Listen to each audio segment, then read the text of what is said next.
Bonjour, bienvenue dans Secret de Scrap, je suis Alexandra et on va faire une vidéo aujourd'hui avec cette encre là qui est la Versamark que je pense la majorité d'entre vous connaissent.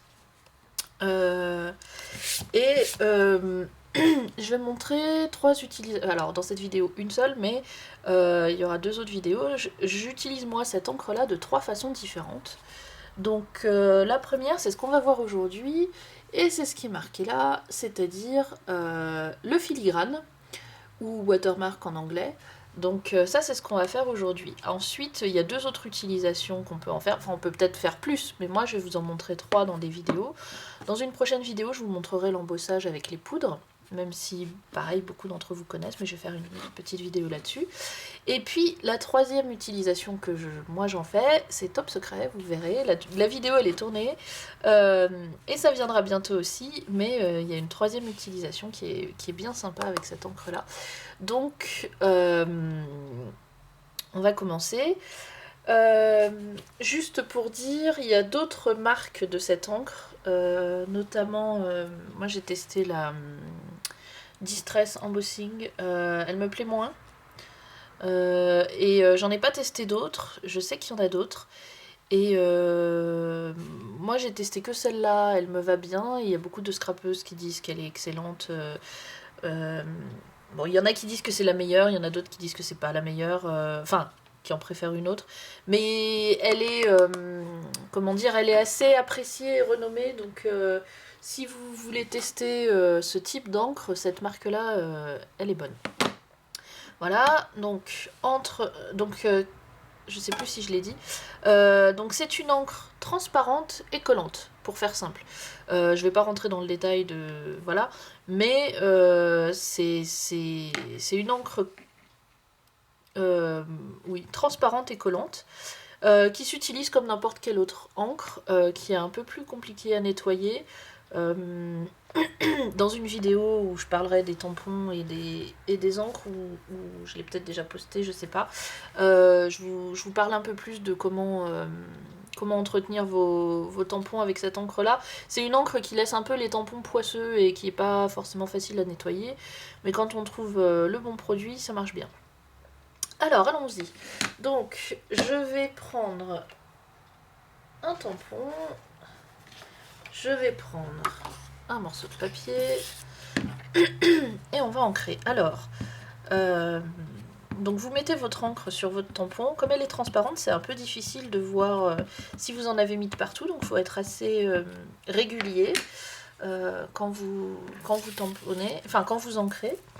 Ensuite, vous placez votre tampon sur votre feuille et vous tamponnez comme tous les tampons et comme toutes les encres, ni plus ni moins.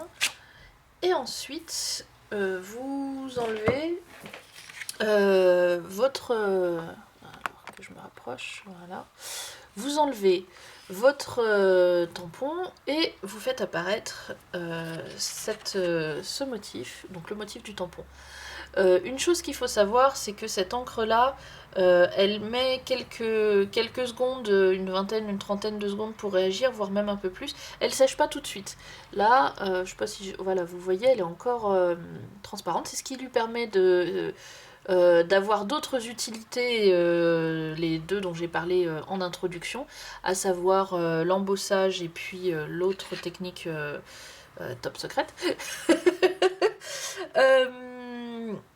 Et donc, c'est pas une encre qui sèche tout de suite.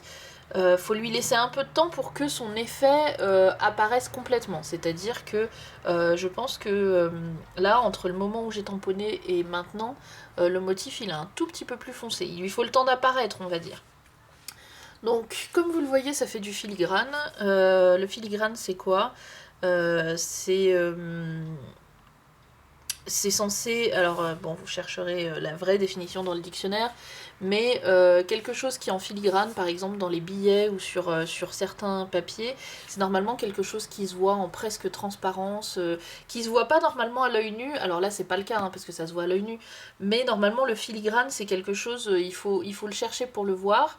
C'est un effet de transparence sur le papier. Et donc, et la raison pour laquelle je le citais tout à l'heure en anglais, watermark, c'est parce que Ça porte bien son nom, Watermark, c'est une marque d'eau. Ça donne l'impression qu'on a mis de l'eau sur le papier en fait. Et donc, cette encre-là, elle est superbe parce que elle va prendre la couleur de votre papier. Donc là, mon papier, il est rose. Et elle va, ça fait du ton sur ton. Elle va faire le motif un tout petit peu plus foncé que votre papier originel. Donc c'est pour ça que je vais vous montrer la même chose mais avec d'autres papiers. Donc là on va faire du blanc, on va faire du violet pardon. Et donc comme ça vous allez voir, elle ressort rose sur le papier rose, elle ressort violet sur le papier violet, et elle ressort gris sur le papier blanc, et vert sur le papier vert, etc. Alors je vais me mettre comme ça, histoire de... Hop là. Donc, je vais me rapprocher à nouveau. Ça vous verrez mieux. Voilà, donc vous voyez bien là que sur le papier violet, ça ressort en violet un peu plus foncé. Et sur le papier rose, ça sort en rose un peu plus foncé. Donc cette encre-là, elle est excellente. Pourquoi? Eh bien justement parce que peu importe la couleur de votre papier, comme elle est transparente et qu'elle va s'adapter à la couleur du papier sur lequel elle est apposée, en fait, vous avez toujours quelque chose de coordonné. Moi, j'ai pas d'encre violette et j'ai pas d'encre rose, mais avec une seule encre transparente, en fait, j'ai du ton sur mon papier rose et j'ai du ton sur mon papier violet. Donc ça fait quelque chose en plus de totalement, totalement raccord, totalement dans le style, et de très, comment dire... ça vous permet d'avoir en fait un motif coordonné à votre papier en fait. Voilà.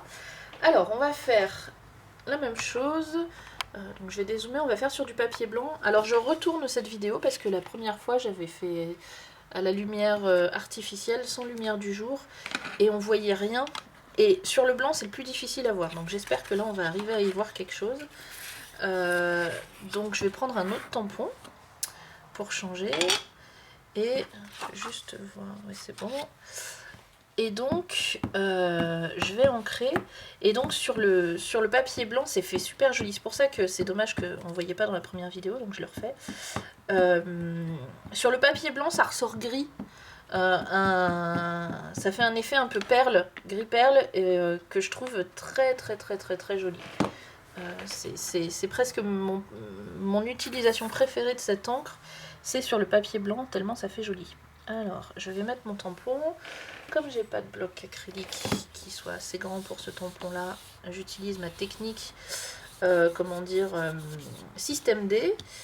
J'ai commandé un grand bloc acrylique mais il n'est pas encore là. Et encore, même quand je l'aurai, je suis pas sûre que je l'utilise avec tous mes tampons, puisque cette méthode là marche très bien.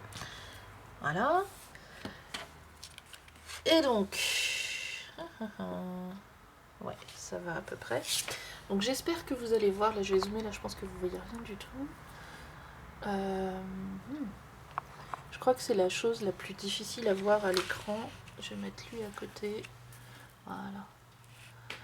Je pense que c'est le secret de pas trop zoomer, de zoomer un peu quand même, de pas avoir trop de lumière, d'en avoir un peu quand même. Peut-être que si j'enlève les deux lumières, je sais pas.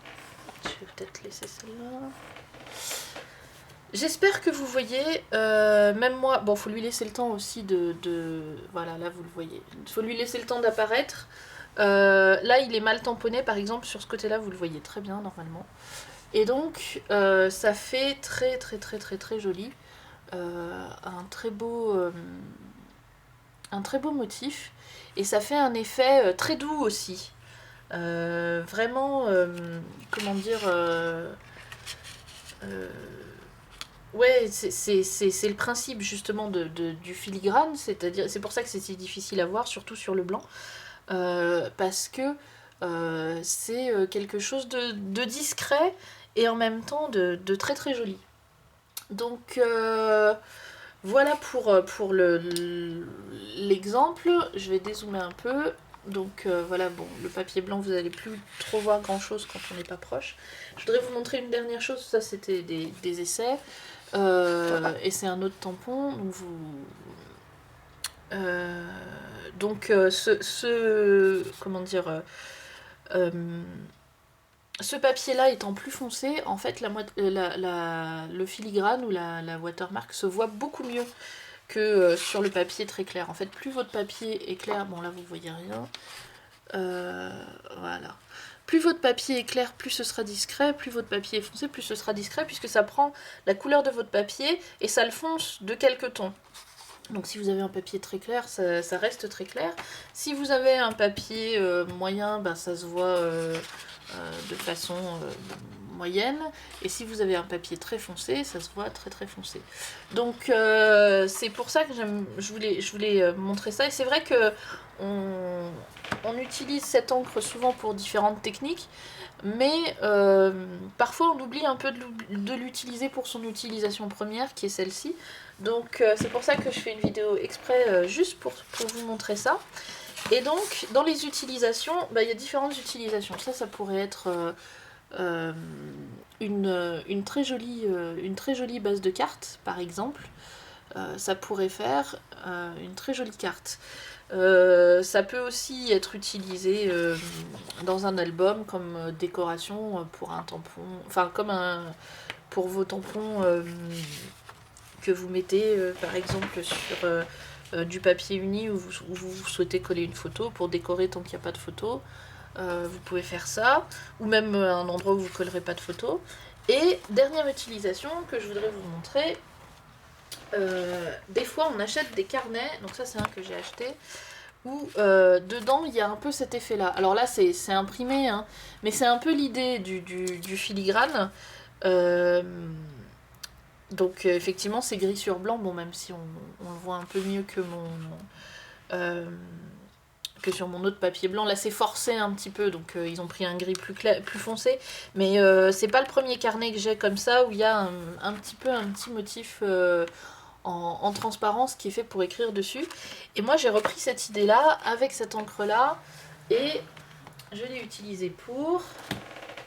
Tadam, vous le connaissez, le fameux agenda. Et donc lui il a fait sa vie, il a bien souffert vivement la fin de l'année que je change la couverture parce que elle a fait son temps, hein, mais elle a rempli son usage, mais là elle a un peu de mal. Alors donc j'ai changé toutes les sections dans l'agenda, choisi une page où il n'y a rien de marqué, hop, voilà. Et la section de fin c'est un carnet pour écrire. Et donc, et c'est pour ça que je vous le montre, vous voyez très bien, j'ai repris cette idée-là, et j'ai fait la même chose, justement, avec cette encre-là. Donc, j'ai 2-3 tampons, donc c'est la même planche, donc voilà, c'est cette planche-là d'où vient celui-ci. Et alors, je sais plus, vous allez me demander, je crois que c'est Artemio, mais je suis pas sûre. Je l'ai trouvé sur la fourmi, celui-là. Et donc j'ai pris mes petits motifs et je les ai tamponnés dans les angles de manière, comment dire, un peu aléatoire. Et donc ça fait une décoration très discrète pour un carnet sur laquelle je peux écrire si je veux ou alors je peux écrire à côté. Et ça me fait du ton sur ton parce que mon papier est violet. Et si j'avais mis une encre violette, ça aurait été trop chargé. Mais là, comme j'ai mis une encre transparente, ça me fait ressortir un peu mon violet, mais pas trop. Et ça fait une très très jolie déco, toute simple, toute mimi. Et donc pour un carnet, je vous en ai déjà montré des carnets comme ça, où vous avez du papier 80 grammes en grande quantité, et vous pouvez pas décorer toutes les pages. Ça c'est très rapide et très facile à faire. Vous prenez un tampon, vous mettez le même par exemple dans tous les angles, et vous faites défiler les pages une par une et vous tamponnez, et ça va assez vite au final, et ça peut faire une très très jolie décoration de, comment dire, décoration d'un carnet où vous avez simplement par exemple décoré la couverture, peut-être mis quelques intercalaires, et à l'intérieur c'est tout des feuilles simples et unies. Vous pouvez faire un petit coup de tampon dans les angles avec la Versamark par exemple, ou une encre qui fait le même effet, et ça vous fait comment dire, une déco tout de suite très très très jolie. Voilà. Donc voilà pour ça. Où est-ce que j'ai mis mon stylo? Voilà. Et donc, pour vous rappeler le thème de cette vidéo, donc c'est fini, hein, j'ai pas plus d'explications que ça à vous donner, mais c'était pour vous montrer vraiment une façon d'utiliser cette encre-là, qui est vraiment, moi j'aime beaucoup le filigrane, et je l'utilise comme ça aussi. Donc ça je voulais les embosser, et puis au final, comme le motif il était mal tamponné, je les ai pas gardés. Mais comme quoi, et à chaque fois que je vais pour embosser et que j'utilise cette encre là, avant de mettre la poudre, je me dis ah il est quand même beau ce motif. Rien que comme ça, des fois on serait tenté de pas mettre la poudre. Donc voilà, c'était pour vous montrer une des utilisations de cette encre là, même pour celles qui connaissent. Des fois on oublie de s'en servir pour ça. Et puis pour celles qui débutent, parce que je sais qu'il y en a régulièrement qui passent sur ma chaîne, comme ça voilà, vous avez une des utilisations de cette encre là. Et donc si vous n'avez pas plein de couleurs différentes, celle-ci elle est bien parce que elle vous fait les couleurs, elle s'adapte à la couleur du papier sur lequel elle est posée. Et puis dernière petite chose, par contre, elle est un tout petit peu pénible à nettoyer, c'est ce que je disais, elle laisse les tampons un peu poisseux si on n'utilise pas le bon produit, donc pareil, enfin le bon produit, il y en a plusieurs qui marchent, mais je veux dire, il faut un produit spécial, ça, elle part pas à l'eau celle-là. Voilà, c'est juste petit détail important à savoir si vous voulez l'acheter. Voilà, cette vidéo est terminée, on enlève les poils du petit chat qui fait dodo sur ma table. Enfin, là elle est derrière moi, mais elle a fait dodo sur la table pendant toute... ça fait 3 jours qu'elle dort ici. Cette nuit elle était là. Ce matin je me suis levée et je l'ai retrouvée comme ça, là. Donc c'est pour ça, elle laisse des traces. Donc merci beaucoup de votre passage, j'espère que vous avez aimé cette vidéo, toute petite vidéo, toute simple, toute rapide, mais c'est toujours intéressant de se rappeler les différents usages des choses qu'on a dans notre scraproom. Voilà. Ben c'est tout, je vous remercie pour toutes celles qui mettront un petit commentaire ou qui vont cliquer sur le petit pouce vers le haut. Merci beaucoup de votre fidélité, je vous retrouve la semaine prochaine pour une autre vidéo.